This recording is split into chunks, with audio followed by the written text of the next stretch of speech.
Hey guys, Dan here, angry physio, physical therapist, certified upper extremity therapist. And today I was inspired when I was at the gym. When I went to the gym, there were two gym bros working out and they were doing some bicep curls, and one of them was standing in front of the other one and kind of helping him move the bar up. And he said the best line of all time. He said, "Come on, buddy, curls for the girls." Yes. I wanted to go up and shake his hand and tell him that he made my day. But basically, it inspired me to think, should we change how we train the biceps muscle or biceps muscles as we age? And my answer is definitely yes. And today we're going to talk about the biceps muscle and how we can change how we train it as we age. Let's take a look. So the biceps has a long head and a short head, and it is a super interesting muscle because the long head of that biceps, we can see from this illustration here, has some origin on the cartilaginous labrum that surrounds the shoulder joint. And that's a little bit of an issue when it comes to training your bicep because it's not as stable as a solid bony attachment. So once in a while, we'll see people get into trouble. And you can see from this illustration here that sometimes that biceps will kind of take that glenoid labrum and pull it and actually separate it off of the bone. So that is the proximal end. Now let's take a look at the biceps tendons as they attach down at the elbow. And you can see right here, we've got this super cool kind of layered look here. This is an anterior or frontal view of the elbow. And as you can see, there's a lot of layers there. You have the joint capsule, you have the brachialis tendon and muscle, it kind of lies above that. And then you have both heads of the biceps attaching on to the radius bone of the elbow. And this too is often a site where we see the biceps tendon rupture or pull off the bone. And an important thing to note here is that the biceps, by virtue of its attachment, is what we call a supinator of the elbow and the forearm. So what does that mean? That means that the biceps is really working its most when it's turning the palm up as you perform a elbow flexion or a biceps curl. And you can see right here from our little demonstration, when I turn my palm up, you can see the biceps fibers kind of tense and shorten. And when I turn my palm down, the biceps kind of lengthens out. So that's an easy way to see what it does. The bicep supinates the forearm. So let's take a look at what the medical research databases and what the internet has to say about this. With a simplified search, it does look like men are more prone to biceps tendon ruptures than are women. And because of the vanity and the societal masculinity thing, I don't think that that's much of a reach. So I totally believe that.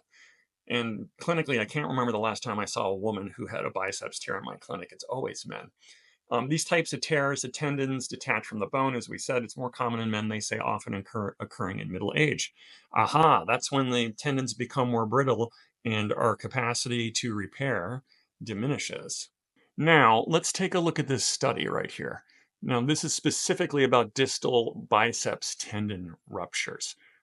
And this study in particular looks like its aim was to determine the position that the arm is in and the forces that are involved when a bicep tendon blows. And from what we can see here, now this is a sample size of 55 mils, so it's a decent sample size. It's not huge, but take it as it is. It looks here that they are coming to the conclusion and they are suggesting that distal biceps tendon tends to rupture with weightlifting with a slightly flexed or almost straightened elbow and with the forearm supinated, meaning the palm turning up. So this gives us some useful information in terms of how we're going to train our biceps as we get older. Ooh, and look here at the bottom of the results section of this study. The last sentence. Most frequently, a tensile force was enacted on the elbow, and the most common activity observed was deadlifting.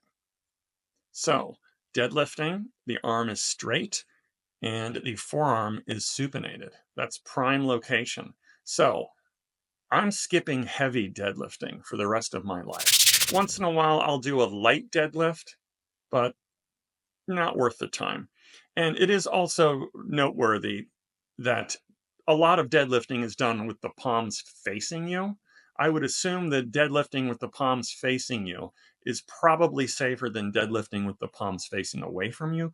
But either way, it is a large load that's put over those joints. Keep your deadlifting lighter if you insist on doing it and you're over 35.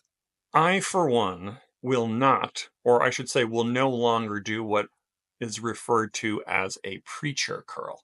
So from the video here, you can see what I'm doing is I have pitched my elbows forward on this bolster, and I have the weights, and my forearms are supinated, meaning my palms are up, and I'm doing a biceps curl. That's very, very isolating, and it's very intense on the biceps. For kids, this is probably okay. Once you get past that 35-year age barrier, I think you can spend your time training your biceps in a different way. To me, it's just too much of a load on the biceps tendons. And a variation of this that we will see at the gym that I'm doing here also is just, I believe this is just called an isolation biceps curl. I've got my hand crossed over my other leg, and then I've dipped my arm on top of it, and I'm doing a bicep curl like that. Once again, it's very isolated, and my forearm is supinated. I can also take my hand and just pop it, or take my elbow rather, and just pop it on the thigh and do an isolated curl this way. Same thing applies. So these type of bicep curls, if you get older in age, just skip it. So let's talk alternatives. I know you're bummed. You can't do the curls for the girls in the way that you used to, but you know what? You can still do stuff and you can still look good. I would, for one, use the information here that they're saying with these ruptures, that ruptures occur when the elbow is almost straight and the forearm is supinated. So, a simple thing to think here is don't do that. And what do I mean by that? If you're going to do a curl, you could do a hammer curl. So a hammer curl is what we would refer to as a neutral position of the forearm and the wrist. And you can see here, my palms are facing me rather than palms facing up when I start the contraction. So I'm avoiding the supination while the elbow is almost extended.